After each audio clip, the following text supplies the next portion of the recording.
प्रिय भक्तों, महादेव के पुत्रों के रूप में हम भगवान श्री गणेश एवं भगवान कार्तिकेय के संदर्भ में तो जानते ही हैं, किंतु क्या आप जानते हैं कि भगवान शिव और माता पार्वती की 3 पुत्रियां मनसा देवी, ज्योति और अशोक सुंदरी भी थीं।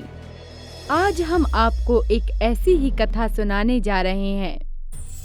पौराणिक कथाओं के अनुसार हुंड नामक एक दैत्य ने सहस्त्र वर्षों तक घोर तप कर अनेक शक्तियों को प्राप्त कर लिया था और शक्तियों को प्राप्त कर उसे स्वयं पर अत्यंत अहंकार हो गया।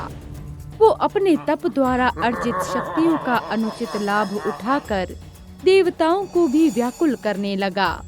ऋषि मुनियों और देवताओं पर इस प्रकार की दुष्टता होते देख अशोक सुंदरी दैत्य हुंड पर अत्यंत क्रोधित हुई और इस कारण अपनी बाल्यावस्था में ही उन्होंने हुंड दैत्य को श्राप दे दिया। दैत्य हुंड, अपने इस कृत्य के लिए तुम दंड के भागी हो, अतः मैं तुम्हें श्राप देती हूँ कि एक दिन तुम्हारा वध मेरे होने वाले स्वामी नहुष के हाथों होगा और तब इस सृष्टि से सदैव के लिए तुम्हारा समूल नाश हो जाएगा।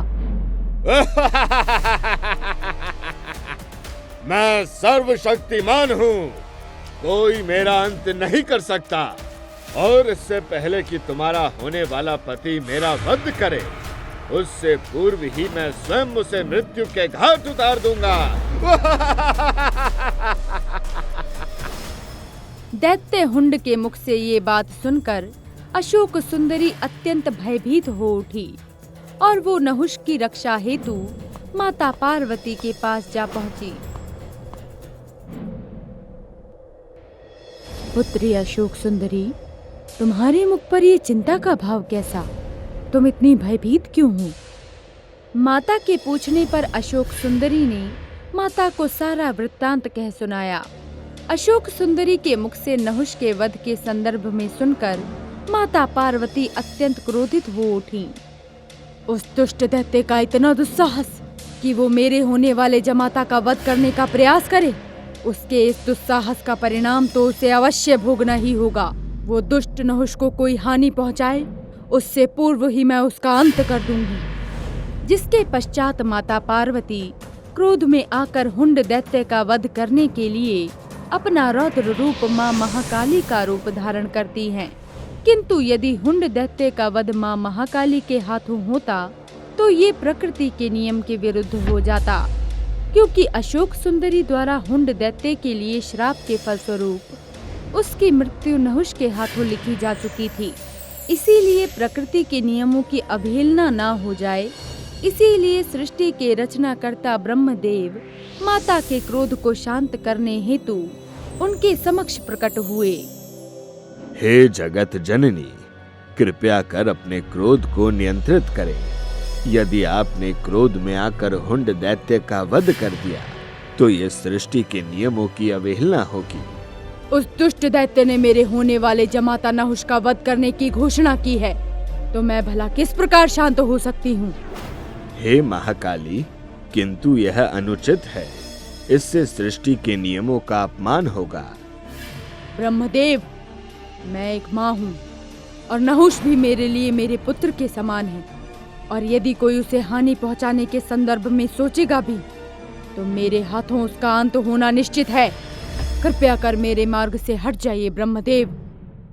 ब्रह्मदेव माता को रोकने हेतु उनके क्रोध को शांत करने के लिए अनेक प्रयास करते हैं, किंतु ब्रह्मदेव माता के क्रोध को शांत करने में असमर्थ रहते हैं और माता काली के क्रोध की ज्वाला से समस्त संसार भयभीत होने लगता है। समस्त जगत में त्राही त्राही मच जाती है, हर ओर विध्वंस होने लगता है। तब सभी देवतागण माता के क्रोध से भयभीत होकर ब्रह्मदेव के साथ सहायता मांगने हेतु प्रभु श्री हरि विष्णु के पास जाते हैं। हे प्रभु, रक्षा करें, कृपया कर माता के क्रोध को शांत करें प्रभु।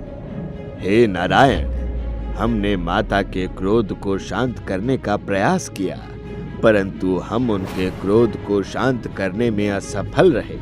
अब तो आप ही माता के क्रोध को शांत करने में हमारी सहायता कर सकते हैं। हाँ प्रभु, आप इस सृष्टि के पालनहार हैं और इस सृष्टि की रक्षा हेतु आपको माँ महाकाली के समक्ष जाना ही होगा। आप सभी चिंतित ना हो, मैं पूर्ण प्रयास करूंगा कि माता के क्रोध को शांत कर सकूं। इसके पश्चात भगवान विष्णु भी समस्त देवगणों के साथ माता काली को समझाने हेतु उनके समक्ष जा पहुंचते हैं। हे जगत जननी, शांत हो जाइए। कृपया कर आप इस रौद्र रूप को त्याग कर अपने वास्तविक रूप में लौट आइए माँ। मेरे मार्ग से हट जाइए नारायण।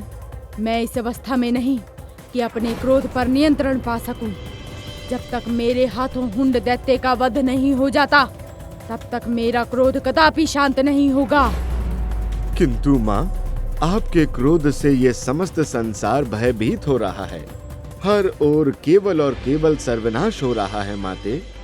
नारायण, मेरे मार्ग से हट जाइए, अन्यथा मेरा क्रोध और अधिक बढ़ जाएगा।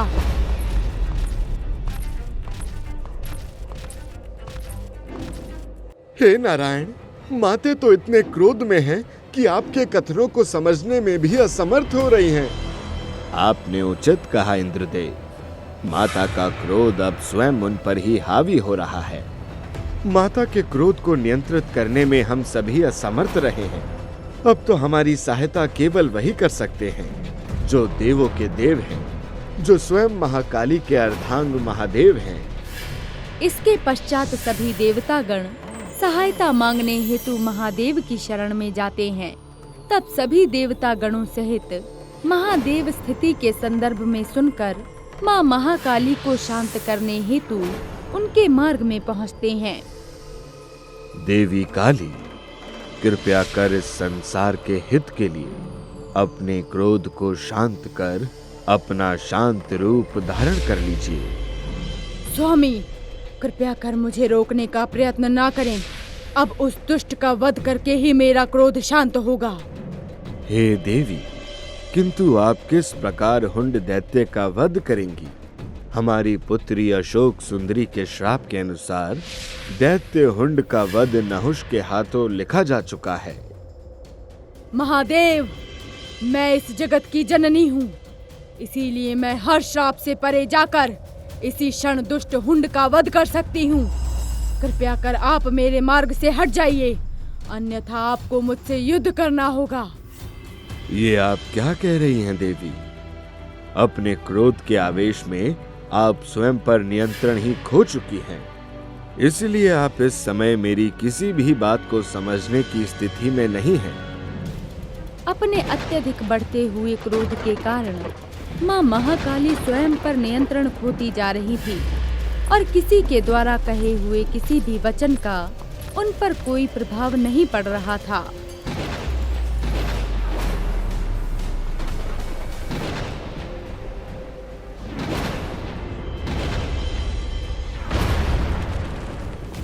माता के क्रोध के कारण हुए संसार की ऐसी स्थिति देखकर देवतागण अत्यंत भयभीत एवं व्याकुल हो उठे, क्योंकि अब उन्हें देवी काली के क्रोध को शांत करने का कोई मार्ग नहीं सूझ रहा था। हे महादेव, माता किसी के भी वचनों को समझने की स्थिति में नहीं है। उनका स्वयं पर नियंत्रण खोता जा रहा है। इस प्रकार तो कुछ ही क्षणों में माता के क्रोध की अग्नि में समस्त ब्रह्मांड एवं हम सब भी भस्म हो जाएंगे। आप चिंतित ना हो ब्रह्मदेव, मैं देवी काली को शांत करने का पुनः प्रयास करूंगा और इस बार देवी काली अवश्य ही अपने क्रोध पर नियंत्रण पालेंगी। जब किसी भी देवता के पास माता के क्रोध को शांत करने का कोई मार्ग शेष न रहा, तब महादेव ने माता के क्रोध को शांत करने के लिए अपना बटुक रूप धारण किया और वो एक नन्हे बालक बन गए।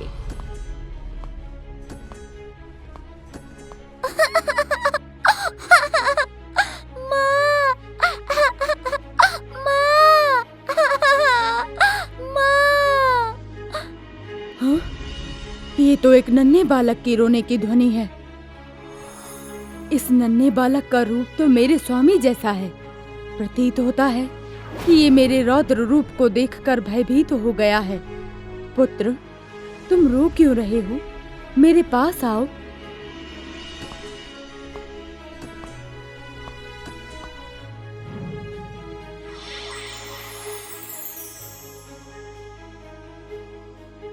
हे पुत्र, तुम कौन हो जिसने मेरे क्रोध को एक क्षण में शांत कर दिया? मैं महादेव हूँ। आपके क्रोध को शांत करने के लिए ही मुझे ये रूप धारण करना पड़ा। स्वामी, मेरा क्रोध अब शांत हो चुका है, इसीलिए कृपया कर आप पुनः अपने वास्तविक रूप में लौट आइए। माता के आग्रह करने पर महादेव पुनः अपने वास्तविक रूप में आ जाते हैं और इस प्रकार महादेव बटुक रूप धारण कर माता के क्रोध को शांत करते हैं।